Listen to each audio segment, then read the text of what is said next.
Kobaran api dengan cepat membesar membakar kios dan rumah indekos di Pademangan, Jakarta Barat Senin siang. Warga pun panik dan hanya bisa pasrah karena tidak bisa menyelamatkan barang-barang berharga milik mereka.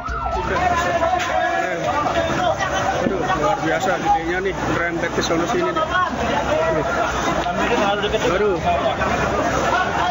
Padatnya permukiman warga membuat api mudah merambat ke bangunan lainnya. Total 10 rumah kos dan 6 kios usaha warga ludes dilalap si jago merah. Sumber api diduga berasal dari kompor yang menyala dan ditinggalkan pemiliknya saat sedang memasak. Cukup lumayan besar di bagian dapur, ditinggal pergi terus api menyala dan menyambar sekitarnya. Dan sudah diupayakan pemadaman dini oleh para warga, namun karena kobaran api cukup besar, akhirnya api loncat atau menyeberang ke jalan selanjutnya. Sehingga membakar dari kos-kosan yang ada, kurang lebih 10 kos-kosan terbakar, dan toko yang terbakar kurang lebih ada 6 toko. Api berhasil padam setelah belasan mobil pemadam diterjunkan ke lokasi.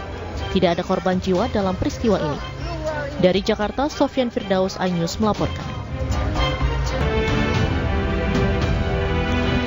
Halo, selamat sore. Pemirsa, demikian tadi berita pilihan iNews Sore hari ini bersama saya, Davi Pratama. Pemirsa, kita awali iNews Sore hari ini dengan informasi. Kepala Badan Perlindungan Pekerja Migran Indonesia Benny Ramdhani diperiksa Barreskrim Polri terkait dengan sosok T, pengendali judi online di Indonesia. Benny datang dengan membawa sejumlah barang bukti.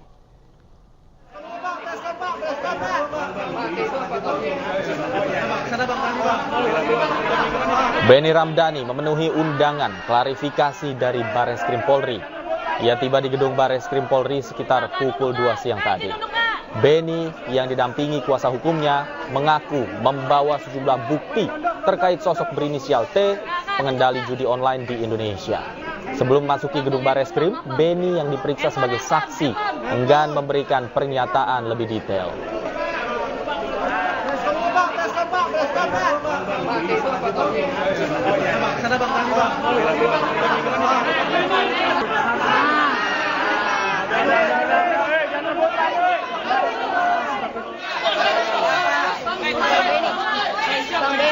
Enggak, kasihan loh pengacara saya. Ya. Oke, nanti saya akan memberi keterangan pers setelah memberikan klarifikasi di dalam ya. Dan pemirsa, untuk mengetahui situasi terkini pemeriksaan Kepala Badan Perlindungan Pekerja Migran Indonesia Benny Ramdhani, kami telah terhubung dengan rekan kami Syahreza Zanski di gedung Barreskrim Mabes Polri. Selamat sore, Syahreza. Apakah hingga saat ini pemeriksaan Benny masih berlangsung? Davi dan juga pemirsa, betul sekali bahwa pemeriksaan Kepala Badan Perlindungan Pekerja Migran Indonesia atau BP2MI Benny Ramdhani hingga saat ini masih menjalani pemeriksaan. Setelah tadi kedatangannya terlihat pada pukul 2:15 siang waktu Indonesia Barat, dan hingga saat ini masih dilakukan pemeriksaan di gedung Barreskrim Polri begitu. Dan dari kedatangan tadi kami melihat yang bersangkutan datang menggunakan baju yang beridentitas soal memberantas soal praktik sikat sindikat Fight to Save PMI dan juga dia tidak banyak bicara soal berbagai persiapan yang nantinya akan dilakukan untuk pemeriksaan nanti begitu. Dan kami juga masih menunggu informasi soal apa saja bukti-bukti yang nantinya akan dipersiapkan oleh Benny soal memberi keterangan ataupun klarifikasi soal nantinya soal klarifikasi mengenai ada inisial T. Ada inisial T yang terlibat dalam bandar praktik. Kembali di iNews Sore, pemirsa, sosok berinisial T disebut mengendalikan bisnis judi online di Indonesia. Menkominfo Budi Aristiadi menyebut tak mengetahui siapa sosok yang dimaksud tersebut.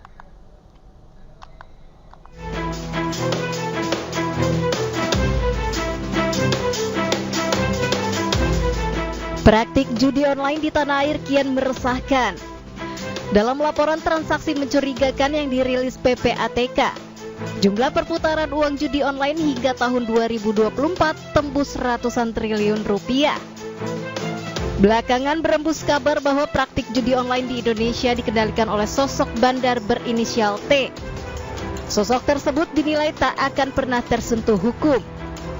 Kepala BP2MI Benny Ramdhani pertama kali mengungkapkan bahwa pengendali judi online di Indonesia berinisial T Hal ini diungkapkan oleh Benny pada Kamis 25 Juli 2024. Ia bahkan mengaku pernah menyampaikan di rapat terbatas Agustus 2023 dengan Presiden. Selain menyebut inisial T, Benny bahkan mengatakan bahwa selama Republik Indonesia berdiri, sosok yang dia sebut sebagai bos dan pengendali judi online ini tak bisa tersentuh oleh hukum. Atas hal ini, Benny juga dipanggil oleh Barreskrim Polri untuk didalami keterangannya. Benny juga menjelaskan bahwa sosok T juga kendalikan bisnis judi online dari Kamboja dan terafiliasi dengan jaringan judi online di Kamboja. Hasil ini menurut Benny ia temukan saat ia melakukan penyelidikan tentang banyaknya WNI yang dipekerjakan secara ilegal di Kamboja. Dari sanalah dia mengetahui fakta-fakta yang ia sampaikan. Keterangan Benny ini baru disampaikan ke publik belakangan. Namun menurutnya, hal ini pernah disampaikan saat rapat bersama Presiden dan jajarannya 2023 lalu. Ia mengatakan saat itu Jokowi dan Kapolri kaget tentang sosok T.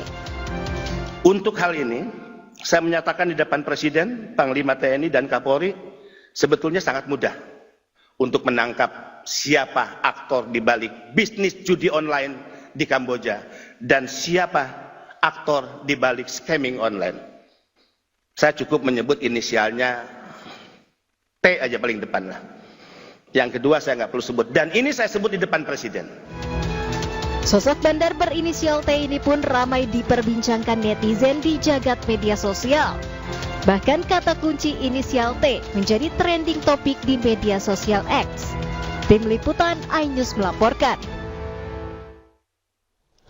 Kita ke informasi yang lain, pemirsa. Ronald Tanur bebas dari dakwaan pembunuhan kekasihnya Dini Sera Afrianti. Hal ini menyita perhatian publik, termasuk anggota DPR Rieke Diah Pitaloka. Dan hari ini, Rieke beserta keluarga korban melapor dan mendesak Komisi Yudisial untuk meninjau kinerja hakim.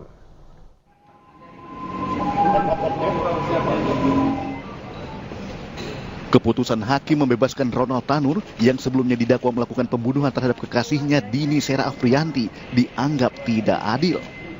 Ronald Tanur diduga merupakan anak mantan anggota DPR RI, menambah perhatian publik, termasuk diantaranya Rieke Diah Pitaloka, anggota DPR RI.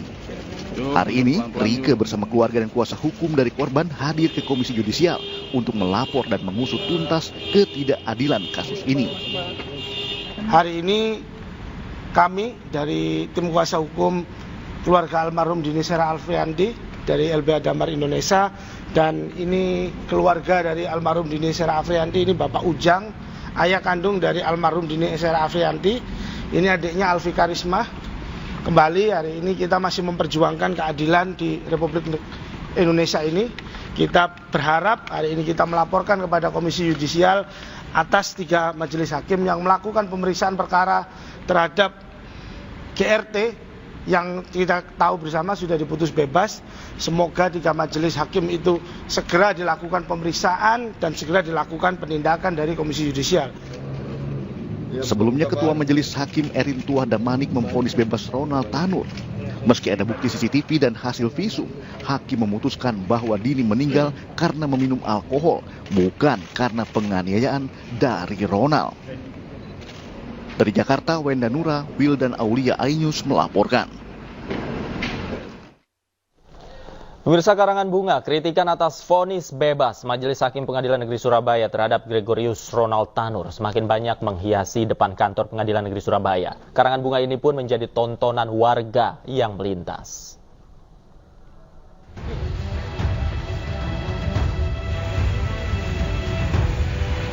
Karangan bunga kritikan atas vonis bebas Majelis Hakim Pengadilan Negeri Surabaya terhadap Gregorius Ronald Tanur semakin banyak menghiasi depan kantor pengadilan sejak Jumat 26 Juni lalu. Karangan bunga ini pun menjadi tontonan warga yang melintas. Warga juga merasa prihatin atas putusan yang dinilai hanya berdasarkan tidak ada saksi yang melihat. Rasanya kan semua gitu ya. Rasanya nggak masuk akal lah, kan membunuh itu. Paling nggak kan kalau pidana dilihat dari perbuatannya, gitu. Membunuh orang perbuatannya. Kok bisa bebas ya? putusan itu dirasa tidak adil karena mungkin biasanya sempat baca karena salah satunya putusan itu kan hanya didasarkan tidak ada saksi. Itu yang saya dengar itu. Dari itu mungkin ini juga memang tidak bisa mempengaruhi putusan, tetapi setidaknya bahwa masyarakat itu peduli tentang hukum. Bagi masyarakat, kritikan berupa karangan bunga yang dikirimkan ke kantor Pengadilan Negeri Surabaya ini sebagai bentuk kepedulian masyarakat terhadap hukum di Indonesia. Dari Surabaya, Jawa Timur, Hari Tambayong, iNews melaporkan. Pemirsa, putusan bebas terdakwa pembunuhan Gregorius Ronald Tanur oleh Hakim Pengadilan Negeri Surabaya mendapat sorotan tajam dari publik. Ungkapan kekecewaan kepada majelis hakim ditunjukkan elemen masyarakat dengan mengirim karangan bunga ke gedung Pengadilan Negeri Surabaya.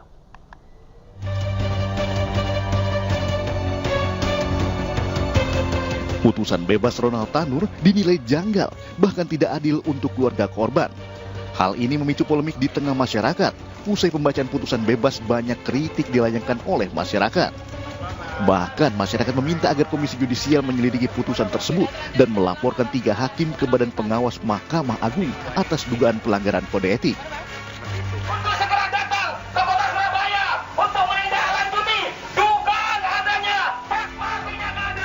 Setelah menjadi polemik, sejumlah elemen masyarakat menggelar aksi tabur bunga di depan kantor Pengadilan Negeri Surabaya. Aksi ini sebagai ungkapan rasa kecewa masyarakat terhadap putusan hakim yang dinilai jauh dari keadilan.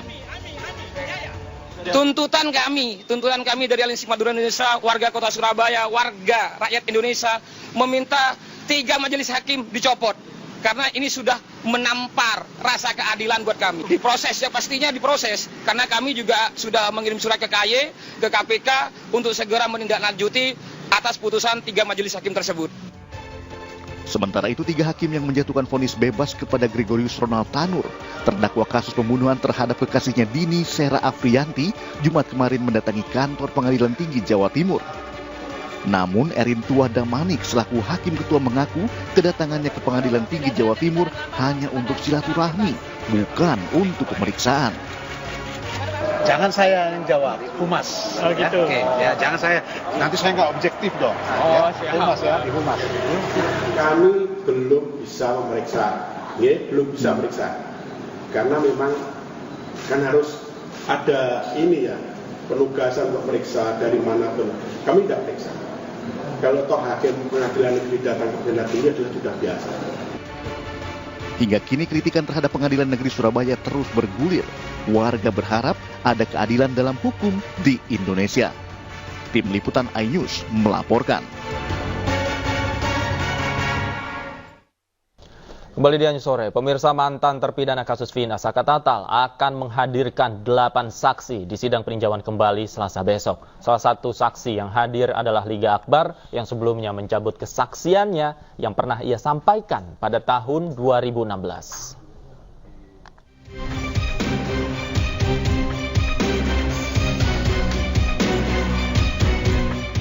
8 saksi akan hadir di sidang peninjauan kembali Saka Tatal di Pengadilan Negeri Cirebon, Jawa Barat, Selasa besok.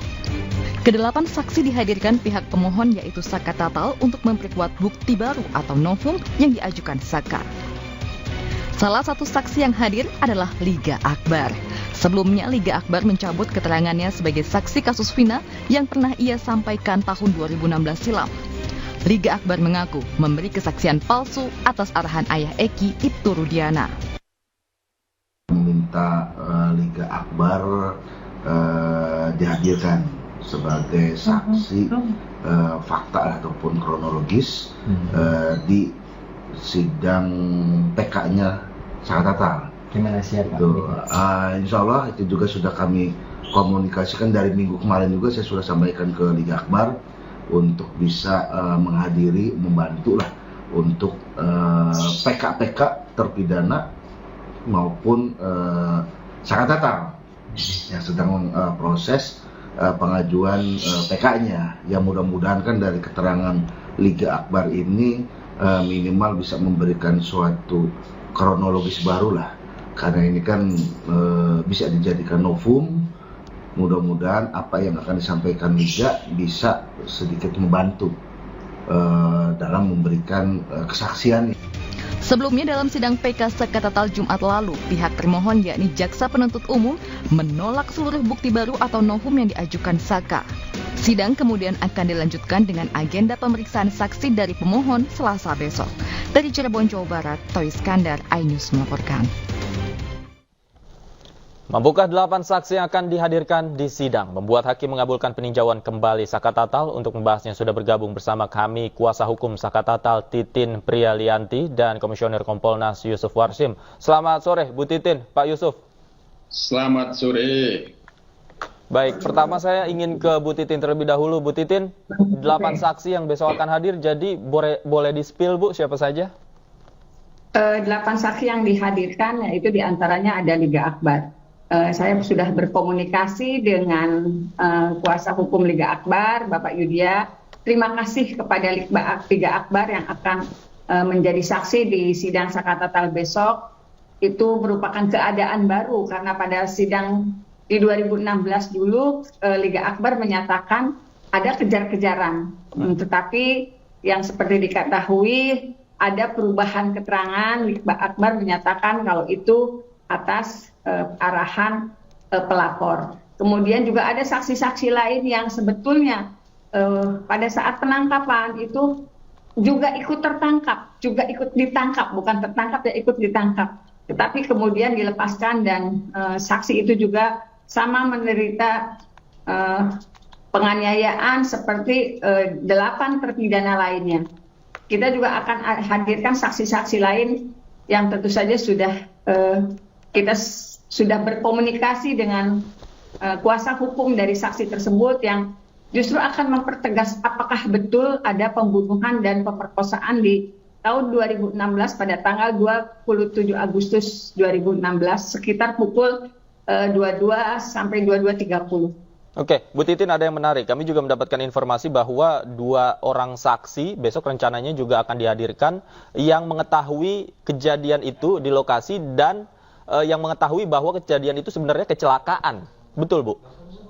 Sebetulnya bukan mengetahui di lokasi, tetapi ada rangkaian peristiwa yang akhirnya sangat tegas menjelaskan kalau korban ternyata masih berkomunikasi pada pukul 22.18. Sebetulnya informasi ini 1 bulan sebelumnya saya pernah mendengar 22.18 masih ada komunikasi antara korban perempuan yaitu Vina dengan salah seorang temannya. Tetapi waktu itu saya juga kesulitan siapa sih sebetulnya yang berkomunikasi. Cuma informasi itu pernah masuk ke saya dan alhamdulillah ketika keingintahuan saya itu di 1 bulan yang lalu terjawab 2 hari kemarin ketika ada di salah satu podcast yang Pak Reza Indragiri, ternyata ada 2 orang namanya Widi dan Mega yang berkomunikasi pada pukul 22.18 tanggal 27 Agustus 2016. Oke, artinya kalau misalnya dirangkaikan pada penemuan lapornya seseorang ke Polsek Talun seperti yang tertuang dalam keterangan di kesaksian 2016 terhadap 7 terpidana, maka waktunya hanya 12 menit. Apakah betul 12 menit itu memang terjadi pembunuhan dan pemerkosaan oleh 11 orang. Baik. Dan itu luar biasa bagi kami menjelang keterangan saksi ada kondisi keadaan baru yang luar biasa yang semakin menguatkan tidak pernah ada pembunuhan dan pemerkosaan dan Sakatatal bukan pelaku pembunuhan dan pemerkosaan. Baik saya ke Pak Yusuf. Pak Yusuf, artinya kalau yang dikatakan Ibu Titin betul begitu ya, keterangan dari 2 orang saksi yang akan dihadirkan besok ini kan akan terpampang jelas di persidangan bahwa kejadian pada saat itu adalah kecelakaan bukan pembunuhan. Bagaimana Anda melihatnya? Ya baik, terima kasih. Jadi kami sangat mengapresiasi langkah upaya hukum Ibu Titin bersama tim advokat lainnya yang menjadi pihak Sakatatal melakukan upaya PK.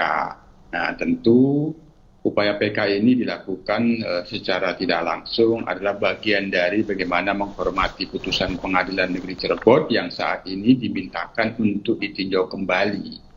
kami menangkap dalam pantauan kami sebagai pengawas kepolisian secara eksternal, tentu ada dua hal yang ini sangat penting dan tentu ini satu perjuangan yang luar biasa besar yang dilakukan oleh Ibu Titin dan kawan-kawan. Pertama, terkait dengan pemenuhan unsur apakah ini kecelakaan atau pembunuhan. Yang kedua, terkait dengan upaya untuk meninjau kembali tuduhan yang ditujukan pada Saka Tatal yang telah menjalani proses pemidanaannya sehingga dengan melalui upaya PK ini nama baiknya dapat direhabilitasi. Satu sisi soal unsurnya tidak menerima bahwa itu peristiwa pidana pembunuhan, tapi itu adalah kecelakaan. Yang kedua, ingin meminta rehabilitasi bahwa Saka Tatal bukan pelakunya. Tentu ini kami pantau, ini merupakan satu upaya yang cukup luar biasa besar.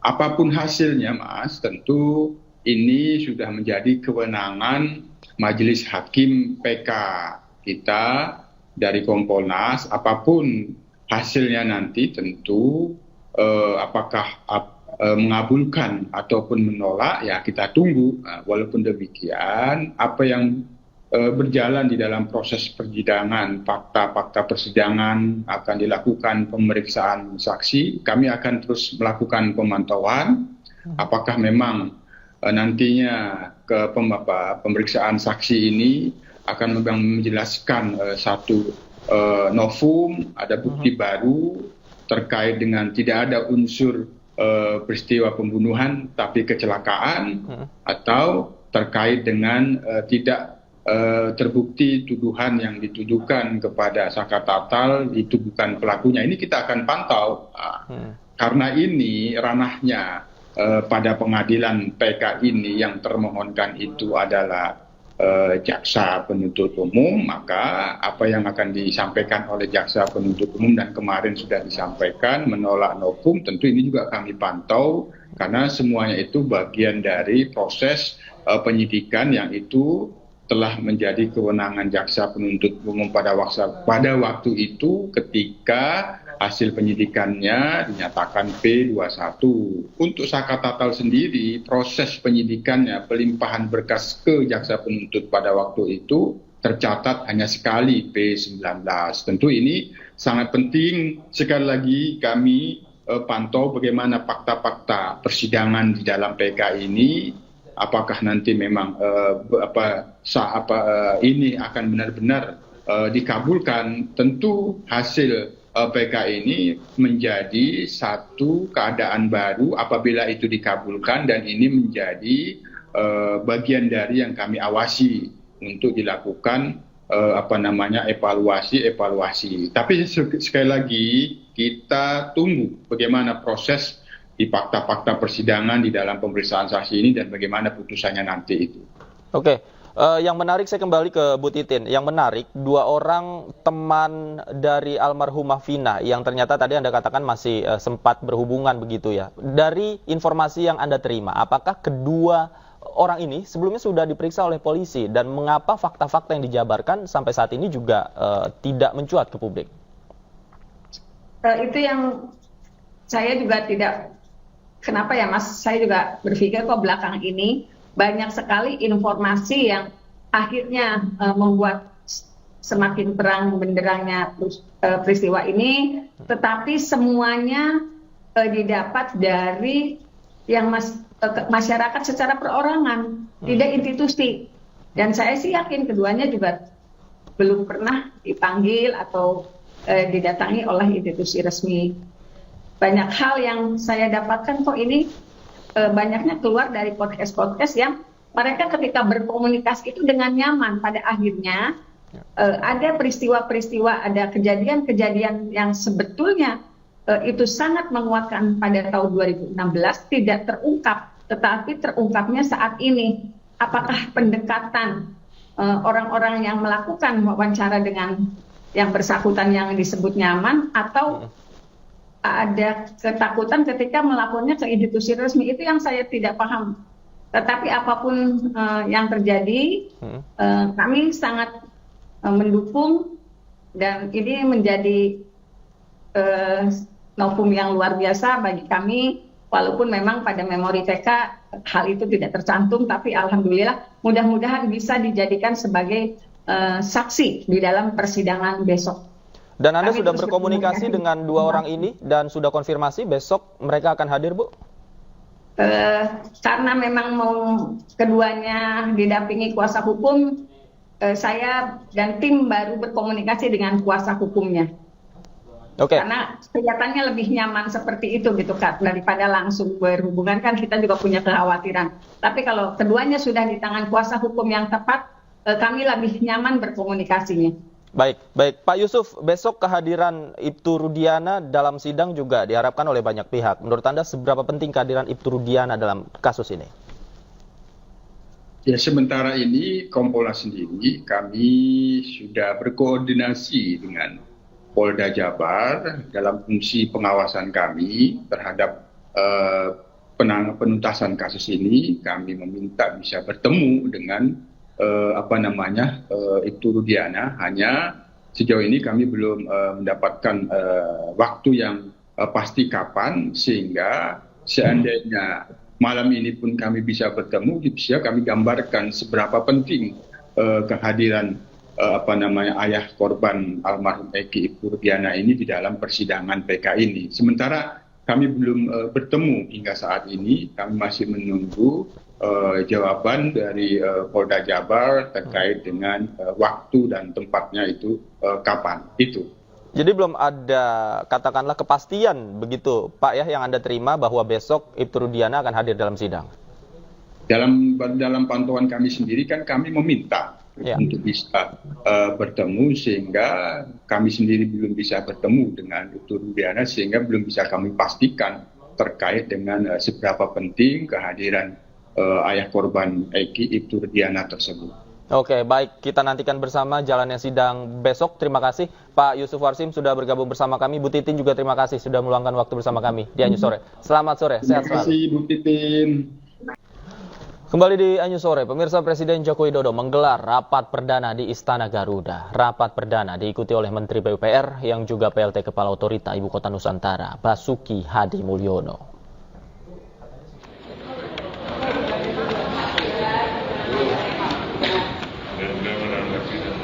Basuki menyebutkan ada beberapa poin penting dari pertemuan tersebut. Salah satunya adalah Presiden Jokowi menekankan partisipasi masyarakat dalam penataan IKN sangatlah penting. Selain itu, menurut Basuki, Presiden Jokowi juga menyebut bahwa IKN akan menjadi contoh tata kelola manajemen pemerintahan yang baik.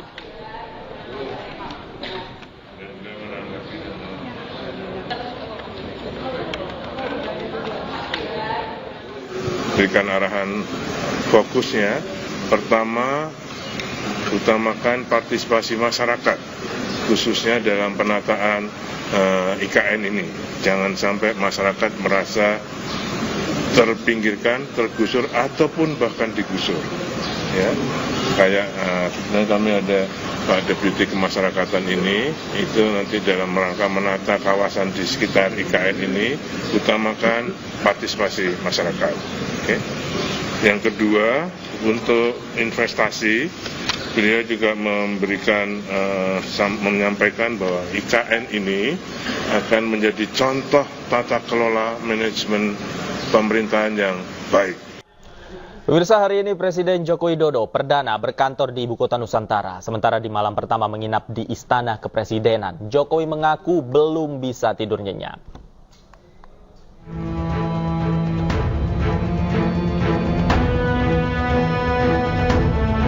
Hari ini Presiden Joko Widodo perdana berkantor di Ibu Kota Nusantara atau IKN di Kalimantan Timur.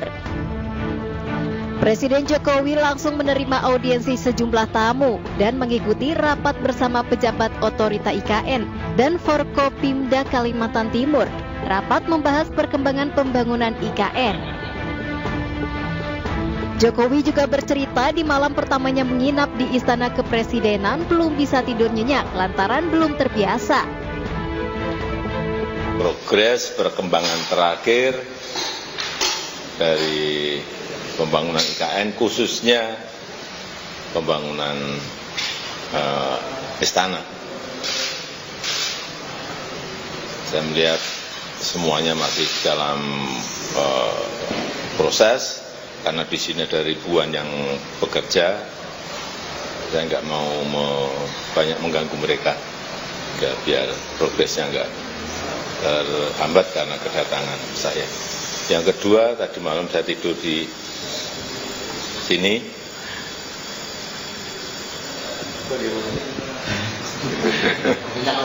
Gimana?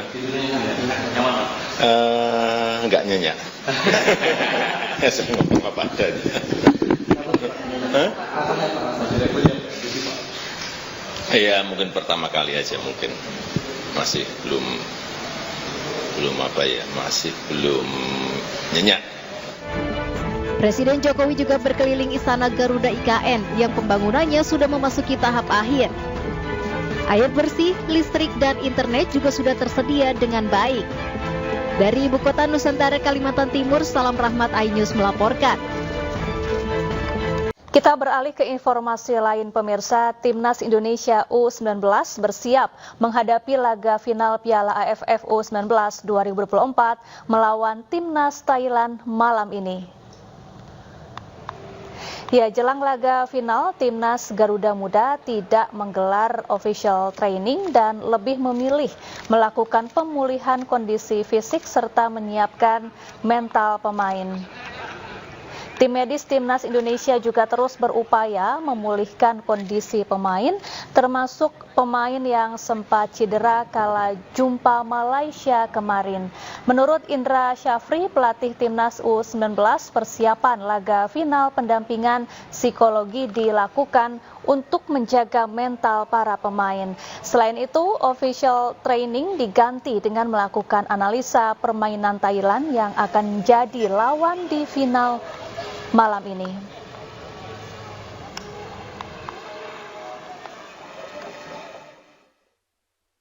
Ya, untuk membahas informasi selengkapnya kami telah terhubung dengan pemerhati sepak bola, ada Bung Effendi Ghazali. Selamat malam Bung Effendi Ghazali, apa kabar? Selamat malam Siva, dan selamat malam para pemirsa. Kabar baik, ini sedikit lagi akan segera dimulai final AFF U19. Indonesia bertemu kembali dengan Thailand. Saya jadi punya memori pada saat kita merebut medali emas di Phnom Penh, Kamboja tepatnya. SEA Games yang lalu, persis kurang lebih suasananya seperti ini. Baik, apakah sudah ramai di sana? Apakah kursi penonton sudah penuh dengan para penonton, Bung Effendi?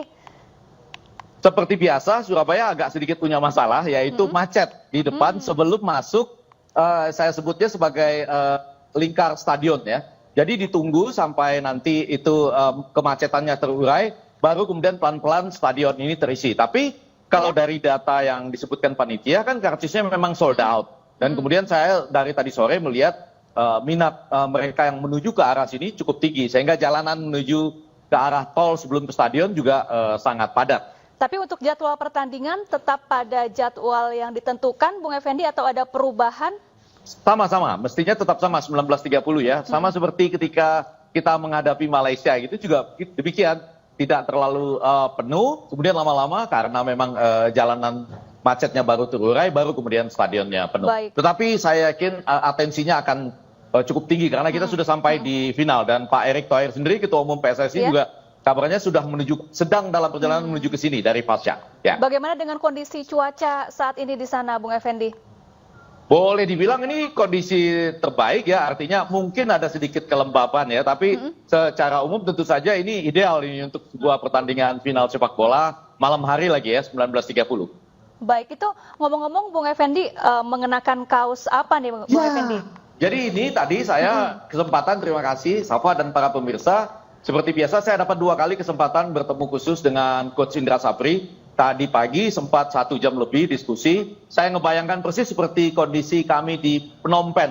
Ini adalah kaos ketika kita merebut medali emas di SEA Games yang lalu di Phnom Penh ya. Coachnya tetap Indra Syafri, lawannya juga Thailand ya, di mana waktu itu kita kejar-kejaran sempat 2-1, tapi kejar-kejaran akhirnya dengan perpanjangan waktu jadi 5-2. Kita berharap tuah Indra Syafri yang relatif sebetulnya kalau di final nggak pernah kalah dari Thailand, itu juga dengan dukungan seluruh masyarakat Surabaya bisa tercapai malam ini, begitu. Baik, Bung Effendi, timnas ini kan hanya punya 1 hari waktu istirahat sebelum laga final. Nih tanggapannya bagaimana? Apakah tetap optimis bisa meraih kemenangan malam ini? Saya tadi sempat ketemu baik dengan adik-adik kita ya, timnas U19, serta kemudian tim dokternya juga, Pak Dr. Syarif Alwi, serta tentunya saja coach, kemudian juga Zaki ya, manajer timnas kita. Semuanya dalam kondisi artinya sudah mulai ada pemulihan, semuanya gembira tadi ya. Jadi yang ingin disampaikan oleh Coach Indra Safri adalah bermain tanpa beban. Karena kita tahu biar bagaimanapun Thailand tekniknya cukup tinggi. Dan anak-anak ini kan sedang dalam proses setelah Toulon turnamen, kemudian nanti untuk ingin menuju Asia U20 dan selanjutnya ke Piala Dunia U20. Jadi ini sebagai sasaran antara begitu. Baik, terima kasih Bung Effendi Ghazali, pemerhati sepak bola telah bergabung bersama kami di Eni Sore. Ya, semoga mohon doa dari seluruh pemirsa dari Surabaya, kita optimis. Baik, semoga Indonesia bisa memenangkan pertandingan melawan Thailand malam ini ya. Terima kasih, salam olahraga. Sama-sama, sampai nanti kita update hasilnya. Terima kasih.